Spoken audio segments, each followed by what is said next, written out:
Ẹ káàbọ̀ sórí ìkànnì Lady K Ìfẹ́ Olúwa the baby of Odùduwà.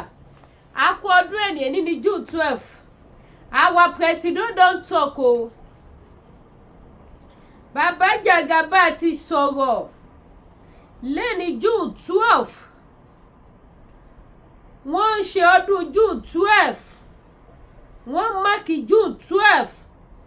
Àwọn ògo ọjọ́ ọ̀la, àwọn ògo ìdílé kan wà nínú igbó. Àwọn ògo ọjọ́ ọ̀la, àwọn ìdílé kan wọ́n wà ní inú igbó. Bí wọ́n ṣe ń ṣe June 12 lẹ́nìí, àwọn màmá kan wà níbi tí wọ́n ti ń sun ẹkún nítorí pé kí ni ọmọ wọn wà nínú igbó. Ẹ wá gbọ́ ọ̀rọ̀ tó jáde láti ẹnu President of Nigeria lẹ́nìí June 12. Gbogbo ẹ̀yin tẹ́ ṣì ní belief nínú one Nigeria, àánú yín ṣe mí. Gbogbo ẹ̀yin tẹ́ ṣì ní belief nínú APC, nínú PDP, nínú Labour Party, àánú yín ṣe mí. Nítorí pé kí ni Nàìjíríà ó ti lọ.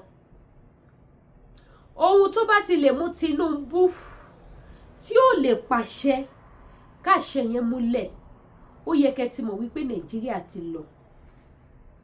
Wọ́n tọ̀ wá títí wọ́n wá fi bàbá Jagaba, President Bola Ahmed Tinubu ọmọ olódòdẹ, wọ́n wá fi ṣe camouflage fún wa ní ilẹ̀ Yorùbá.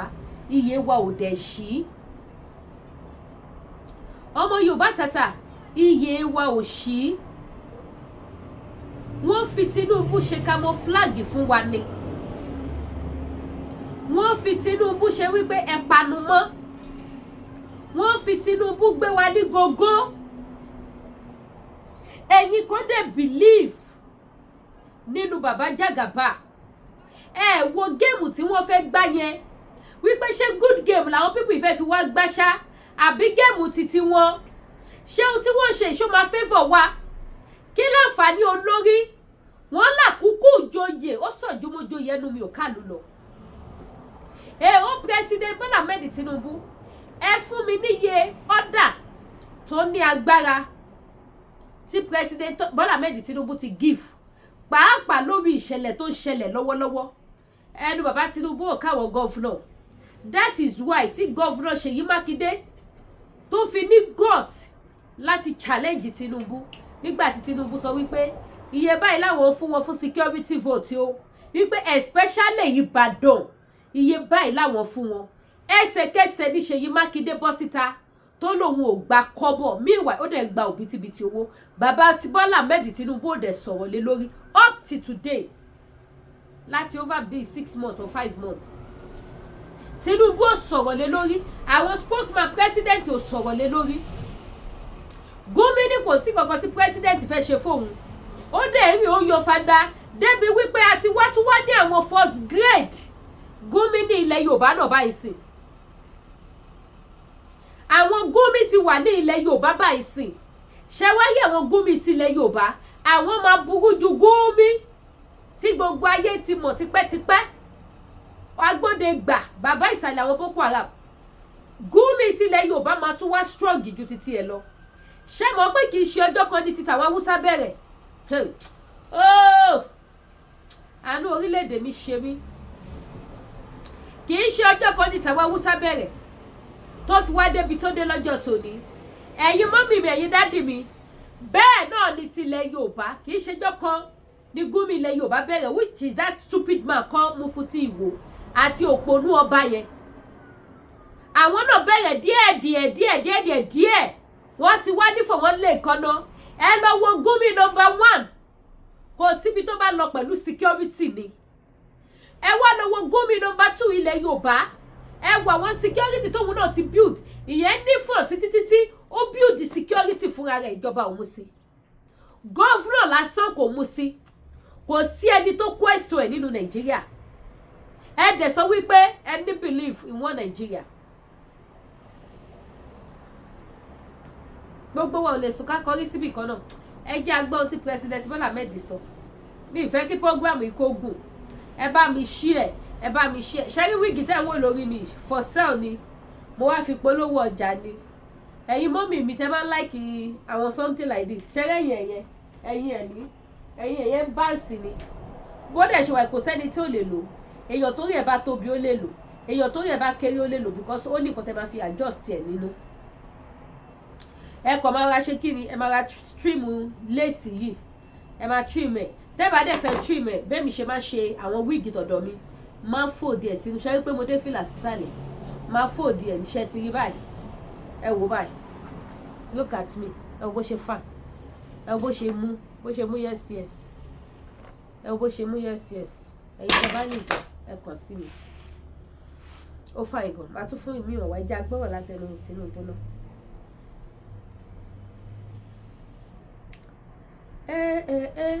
ẹja gbọ́n tí bàbá Tinubu ṣe bá mi love ẹ bá mi like ẹ bá mi share fellow Nigerians. Today, we celebrate democracy and the enduring Nigerian spirit. For 27 unbroken years, since May 29, 1999, Nigerians have chosen their leaders through the ballot, witnessed peaceful transition of power, and resolved disagreement in courtrooms and legislative chambers. 1 minute, please. Ẹ má bínú, ẹ jẹ́ máa gbádùn bàbá wa lọ. Hello, Nigerians. Today, we celebrate democracy and the enduring Nigerian spirit. For 27 unbroken years, since May 29, 1999, Nigerians have chosen their leaders through the ballot, witnessed peaceful transition of power, and resolved disagreement in courtrooms and legislative chambers, not through violence. We have experienced the longest stretch of civilian rule in our history. Our democracy is not perfect, but it is ours, and we must continue to defend and strengthen it. In the coming days, Ekiti and Osun states will hold elections. I urge INEC, security agencies, and all parties to ensure these polls are peaceful and credible. Democracy fails when citizens doubt the process. To our National Assembly, judiciary, the press, and civil society, you are the guardrails of our republic. Criticize me, disagree with me, but never stop believing in Nigeria. Shagba. To our young people, Nigeria is your home and your future. Build here, code here, work here, and vote here. Every great nation was built by those who stayed to solve problems, but not by those who abandoned ship.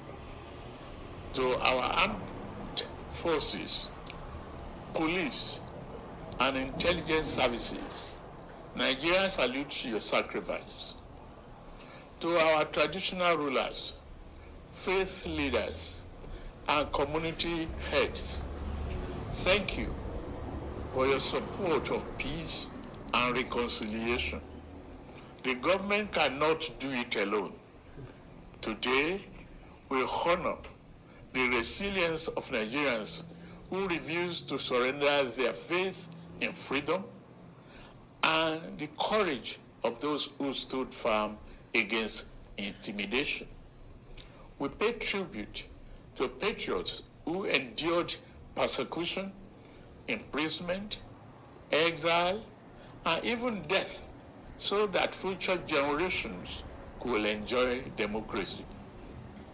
I salute labor leaders, journalists, activists, students, women, professionals, political leaders, and soldiers, both those who passed and those still with us for their patriotic contributions.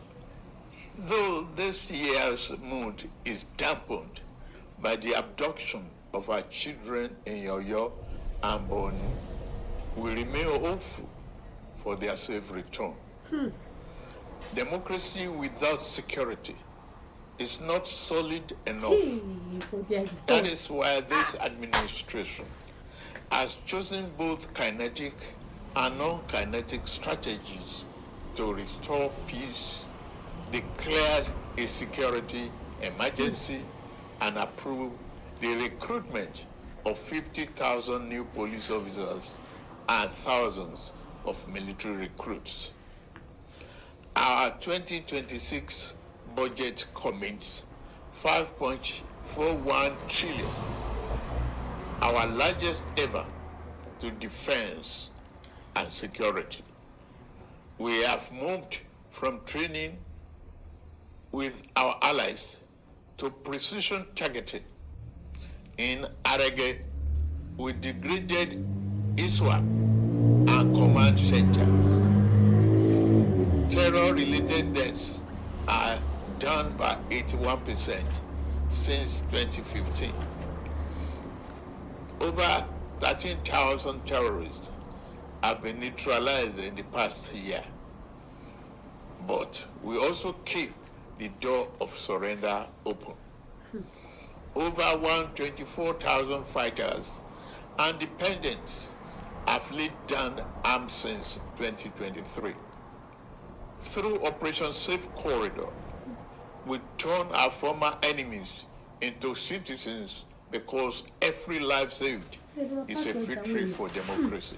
Bandits, kidnappers, and sponsors of terror surrender or face the full force of the Nigerian state. These windows of surrender will not remain open forever. No mercy will be shown to those who trade in blood of Nigerians. At a time like this, let us not assign blames or point fingers. Crime has no ethnicity. We must stand united and be assured that the enemies of our nation shall soon be history. We will triumph over terror and continue to build a more prosperous nation. June 12 occupies a sacred place in our national memory. It represents more than an election. It is a defining chapter in our history. We remember Chief MKO Abiola, who won a pan-Nigerian mandate transcending ethnicity and religion. We remember Alhaja Kudirat Abiola. We also remember Chief Ganifa Emi, Chief Bola Ige, Chief Alfred Rwani, and Pa Abraham Adesoya, Chief Anthony Enahoro, Alhaji Balarabe Musa, Commodore Dan Suleiman, Bekoransom Kuti, Franco Kori, Arthur Nwanko, Chima Obani, Shehu Musa Yadra, and the many other heroes and heroines of democracy whose sacrifices helped secure the freedom we enjoy today. As beneficiaries of their struggle, we have a duty to strengthen and deepen the democratic institutions for which they fought. The greatest tribute we can pay is to build a Nigeria where freedom is protected, justice is upheld, opportunity is expanded, and government is accountable. June 12, 1993, revealed the possibility of a true Nigerian nation. The heroes of June 12 secured political freedom. Our challenge is to secure economic freedom. Democracy must be felt in the quality of people's lives, in opportunities for youth, in prosperous farmers, successful entrepreneurs, and the dignity of our workers. The reforms we are undertaking were not chosen for ease, but for necessity. 3 years ago, our public finances were under severe strain. Investment was discouraged, and economic uncertainty threatened our future. We chose to act, embracing reforms to advance Nigerians' economic freedom. Since 2023, our reforms have restored stability and credibility to economic management. Federation revenues have risen, providing state and local governments with more resources for infrastructure, education, health, and security. Fiscal transparency has improved. Leakage has been reduced, and public funds are better directed to national priorities. Investors' confidence has returned with investment in agriculture, energy, manufacturing, technology, mining, transportation, and the creative industries growing. Domestic refinery capacity has increased, strengthening energy security and reducing our reliance on imported petroleum products.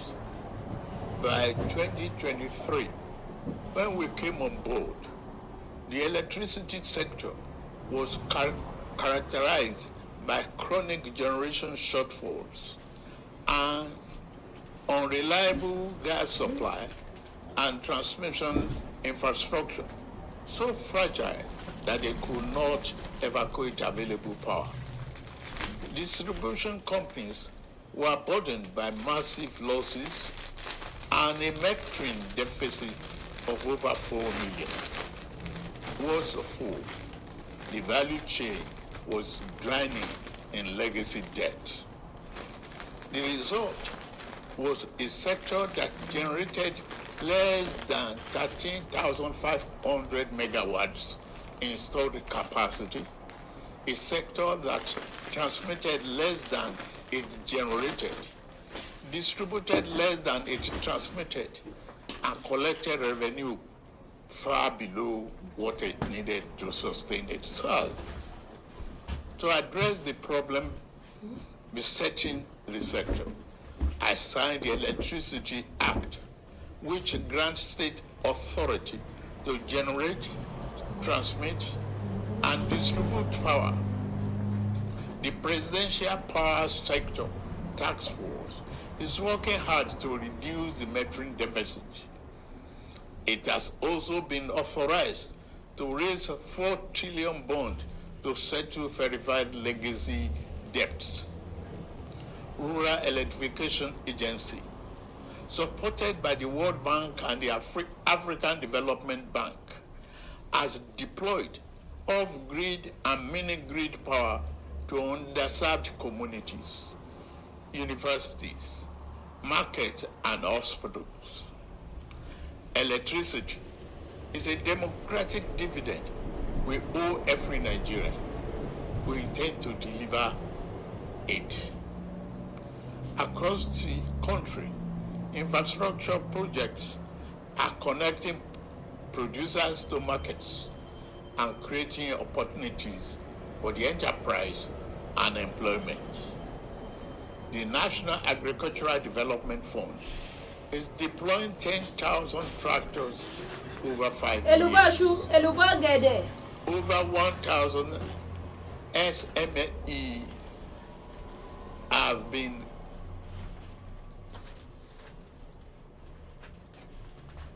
ta ló ń pè mí tí ò fẹ́ gbádùn bàbá Tinubu báyìí? That will be later. certified for export. A ti fẹ́ gbọ́ bàbá Tinubu tó. Non-export Ó ní Peter Lombe. by 21% last year.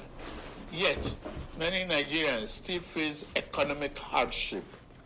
We remain focused on reducing inflation, expanding food production, creating jobs, improving living standards, rebuilding confidence in our economy, and creating conditions for sustainable prosperity. We are moving from uncertainty to stability. The next phase is about accelerating growth and ensuring the benefits are felt in every home, every community, and every region. We believe that democracy must be felt in the pocket, recognizing that democracy is undermined when people do not feel its impact. My administration has sought financial autonomy for our 774 local councils, a fundamental challenge to our nation's advancement has been ineffective local government administration. The insecurity we are addressing is partly due to the collapse of grassroots governance. The renewed hope agenda is about ensuring that all Nigerians benefit from governance. Every generation has a defining responsibility. Actually, small pack me to ti wa loke o. Of our founding fathers. Small pack me wa tun je loke lo wa. The generation of June 12 secured democracy. Our generation must secure prosperity. Let us move forward together, rejecting division, cynicism, and despair, embracing unity, hope, and confidence. Let us build a Nigeria united by a common purpose, strengthened by diversity, where justice is accessible, liberty is secure, and opportunity is abundant. Among the architects of modern democratic Nigeria, we honor General Shehu Musa Yar'Adua for his vision of national partnership. In recognition of his contributions, the federal government has approved the fertilization and renaming of the completed Institute of Petroleum Studies, Kaduna, as the General Musa Yar'Adua University of Geological Sciences and Engineering Technology. America straight. I'm also pleased to announce the national awards to the following Nigerians who suffered persecution, endured indignity, exile, incarceration, and at times solitary confinement, so that we have democracy today. Barrister Ayoka Lawani, Tunde Fagbele, Oladele Alake, Olatunji Bello, Louis Odion, Segun Babatope, Sam Omosheye, Sir Ademola Oshinubi. Yes, Baba Tinubu ẹ ṣé. Ladebonu Ola. Now, ibi tá wá lọ bẹ̀. Gẹ́gẹ́ bí gbogbo a ṣe mọ̀ pé èní ni Democracy Day. Wọ́n dẹ̀ ti ka budget. Ẹ gbọ́ iye òbítíbitì owó tó lọ. Wọ́n dẹ̀ ń pa wá. In fact, ìtì pọ̀, ìtì yẹn fọ́yàn lórí.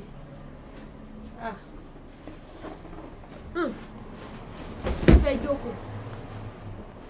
Ẹ gbọ́ mi. Ẹ gbọ́ àdúgbò. Ẹ wá. Ṣé ti rí wíìgì orí mi? Mo wá fi polówó ọjà ní ẹtí bó ṣe fine. Ìtì yẹn pọ̀ fà. So, Ọlọ́run ṣàánú mi o. Oru ò bá mi lẹ́jẹ̀ mọ́, òtútù ò bá mi lẹ́jẹ̀ mọ́, Ọlọ́run wáyé wo rèé. N bá dẹ̀ tán èsì ṣọ́ọ̀bù yìí. Màá máa sín ni. Òtútù àtúmù mi. Òun mi ṣe lè tán èsì. Mi ò lò. Bàbá Tinubu ti ka budget. Ṣé mà àwọn point tẹ́mi fẹ́ fàyọ̀ ń bẹ̀? Bàbá sọ̀rọ̀ nípa àwọn ọmọ wa tí wọ́n kó. Lórúkọ Jésù, gbogbo ojú tó wò mí Nàìjíríà ò ní kọlù wa. Ṣé ti ráyé lóde? Ṣé ó lè jẹ́ ọmọ bàbá Tinubu? Ayé o, Ọlọ́run àánú o, Ọlọ́run báwa arrest àwọn people yìí, ẹ bá ṣe ẹ̀ṣọ́ yìí, gbogbo wọn gbọ́ ohun tí mo sọ fọ́lọ́ nípa ayé wọn. kọ́ ló bá wa arrest wọn Ọlọ́run fúnra rẹ̀ nínú àánú ẹ̀ ló lè bá wa arrest gbogbo àwọn people yìí. Ṣé ọmọ Tinubu lè wà nínú igbó àbí ọmọ Tinubu lè wà nínú igbó kí Tinubu rójú ráyè ìjókòó kó wá ka budget? Ṣé BPL ti ní high?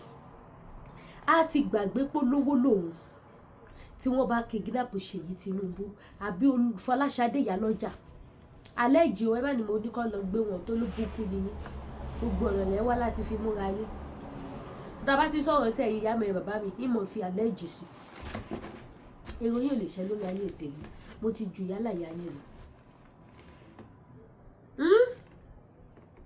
Bàbá Tinubu wọ́n sọ wípé we should continue to pray ká dẹ̀ lọ ní sùúrù pé wọ́n máa dé láyọ̀ àtàlàáfíà.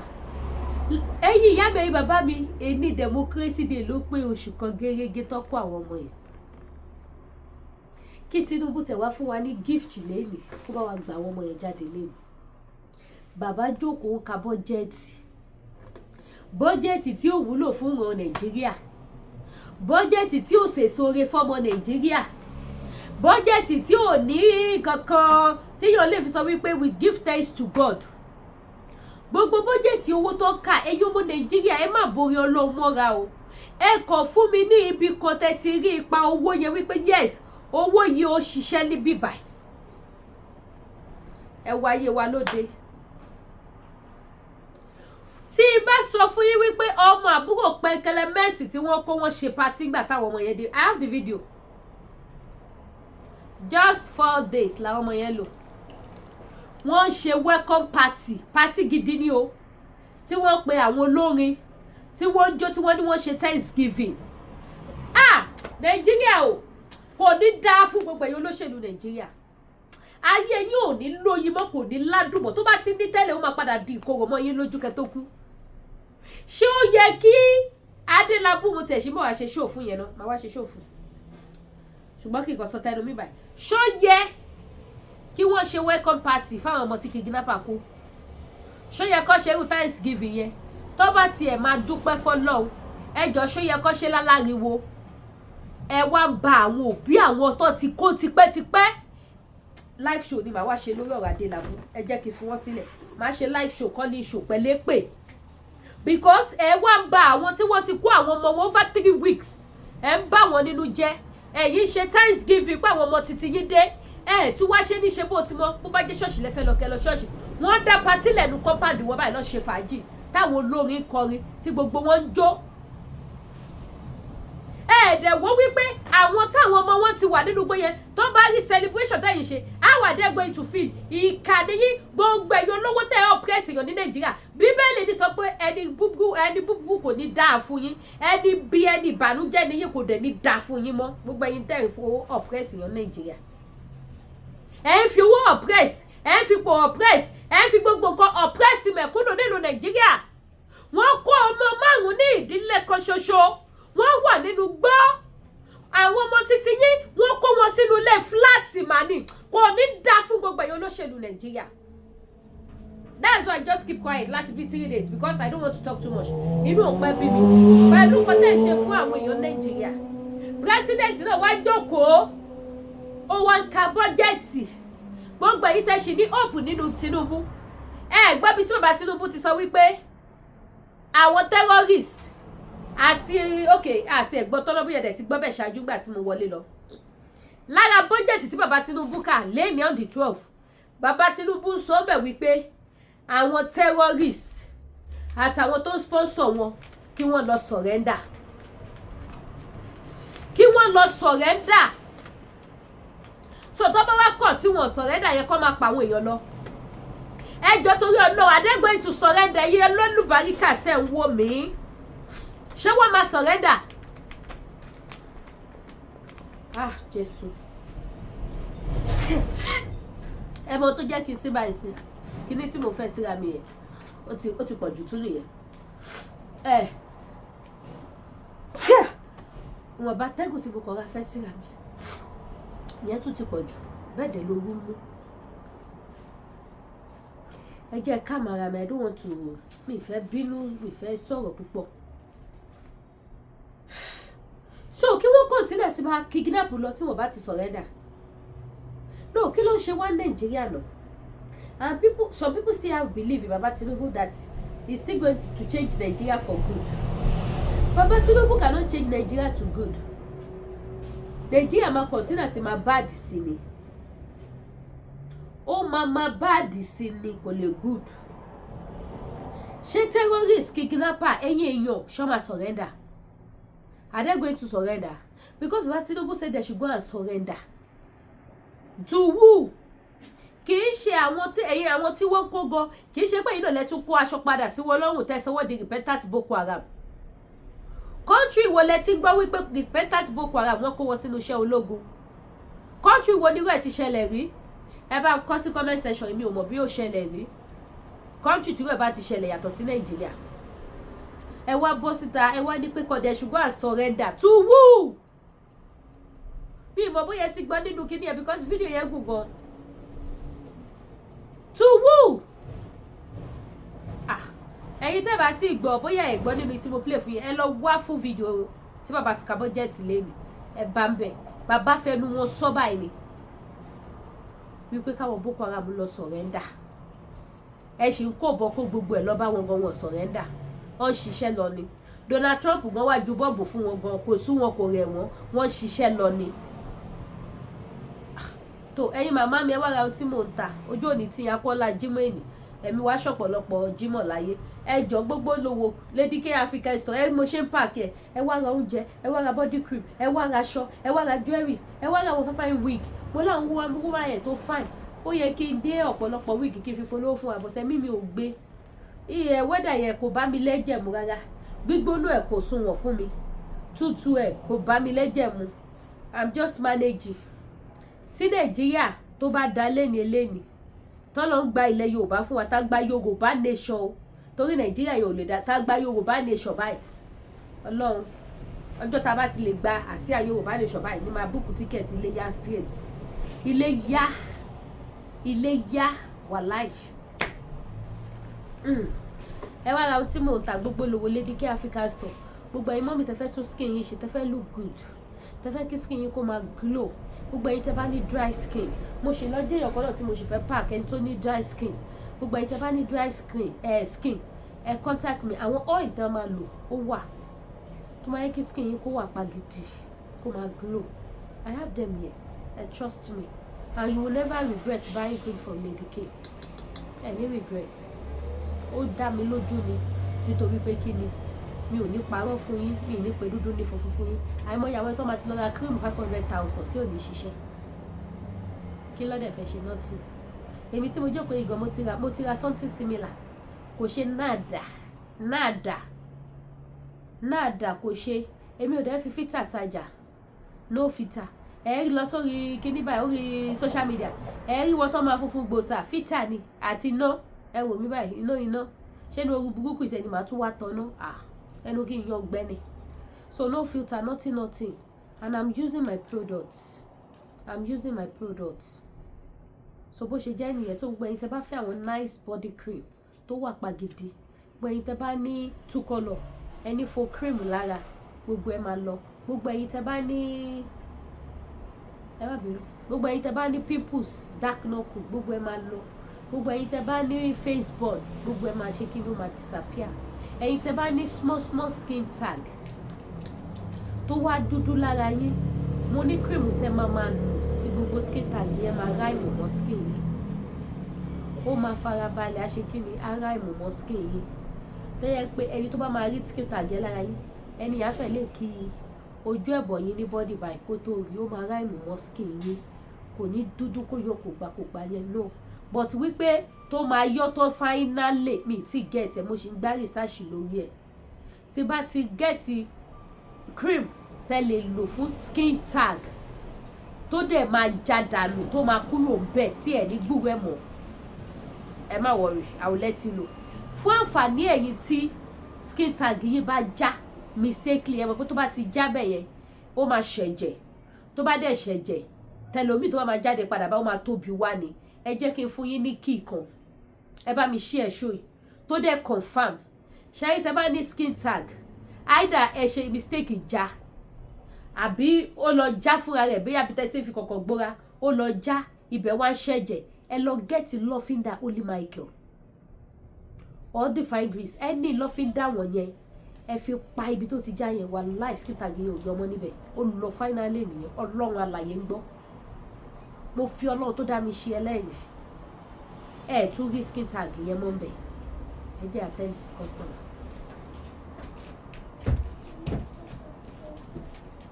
Hello. Hi. How are you? I'm good.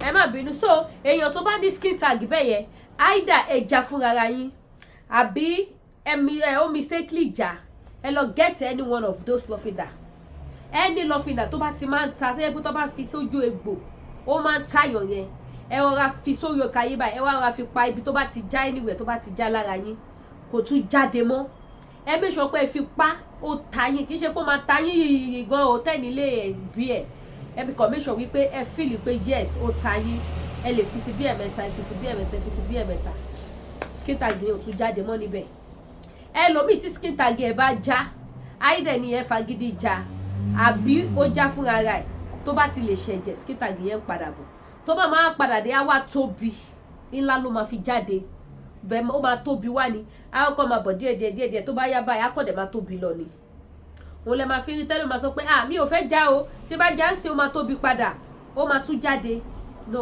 tó bá ti ṣẹlẹ̀ bẹ́ẹ̀ ẹ tètè lọ get àwọn pẹ́ẹ̀fù báyìí àwọn lọ́fíńdà báyìí tí nílẹ̀ need kì í ṣe dandan kẹ́ra ńlá tí ẹ bá tẹ̀ wá lẹ́ni tó ní tó kọ̀ lè fún yín kékeré kankan fi síbi tó ti já yẹn ẹ lọ get small size pátápátá either this àbí Divine Grace any one of it kó ṣáà ti ta kó ti jẹ́ lọ́fíńdà kan kó ta yín níbẹ̀ kẹ́ fi síbẹ̀ skin tag yìí ò tún wù jáde ń bẹ̀ mọ́ àpáyé dẹ̀ máa rá ó máa smooth mọ́ skin yín padà kò ní sí traces wípé skin tag já níbẹ̀ mọ́ so mo mọ̀ ti yẹn but ti cream tí mo tún ṣì gbá research lórí ẹ̀ ó máa yọ díẹ̀ ní but èmi máa like something fast kì í ṣe pé kó máa rá díẹ̀ kó máa rá díẹ̀ kó lọ kíákíá èmi ò ní sùúrù gbogbo àwọn nǹkan bẹ́ẹ̀ yẹn so mi ti gẹ́ẹ̀tì tó máa fi tètè tó máa disappear that is why I say lè pè mí sí pé nídìí cream skin tag máa sọ fún yín pé mi ò ní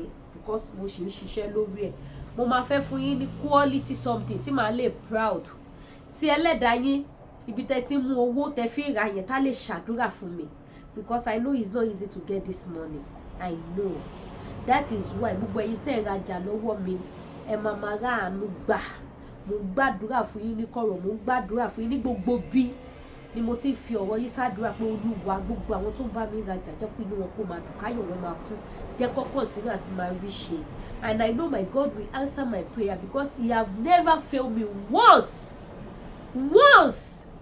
mo lè béèrè nǹkan lọ́wọ́ Ọlọ́run mi o kó má tètè fún mi o tí ó bá dẹ̀ tètè fún mi náà èmi ní kí n lọ yẹra mi wò ibi tí mo bá kù sí kí n lọ ṣàtúnṣe bẹ́ẹ̀ kí n lè tètè rí nǹkan yẹn gbà lọ́dọ̀ Ọlọ́run mi but pé kó wà ní dá mi lóhùn kò ní fún mi yẹn ẹ bá mi tutù ẹ̀ dànù so gbogbo èyí tẹ́ ẹ bá mi rajà tí ẹ patronize mi ní ojú méjèèjì àtẹ̀yìn tẹ́ kò jẹ́ pé ẹ̀kan lẹ rajà lọ́wọ́ mi rí ní orúkọ Jésù ní ríbi ìbànújẹ́ ò ní ṣẹlẹ̀ sí yín inú yín á máa dùn ayọ̀ yín á máa kún ní gbogbo ọjọ́ ayé yín báyìí ẹ máa ráàánú gbà ní ẹ ṣé gan mo dúpẹ́ mo mọ̀ lórí o náà èyí tẹ́ bá fẹ́ ra ẹja mo ti páàkì tẹ́lẹ̀ yẹn mo fẹ́ fi sample ẹja wa àwọn yìí but mo ti páàkì àfi tí wọ́n tún máa wọ inú lọ́nà so ẹja kíká ẹja Thailand fish ó wà ẹja stock fish ó wà edé ó wà ọ̀gbọ̀nọ̀ ó wà ẹ̀gúsí ó wà irú ó wà gbogbo nǹkan ló wà very soon sí yìí a máa ní pọ̀nmọ́ gbígbẹ tí pọ̀nmọ́ gbígbẹ bá ti dé máa fi hàn gbogbo yín pátápátá ẹ ṣé gan ẹ má gbàgbé láti bá mi like kẹ́ dẹ̀ bá mi comment kẹ́ bá mi share ó dàbọ̀.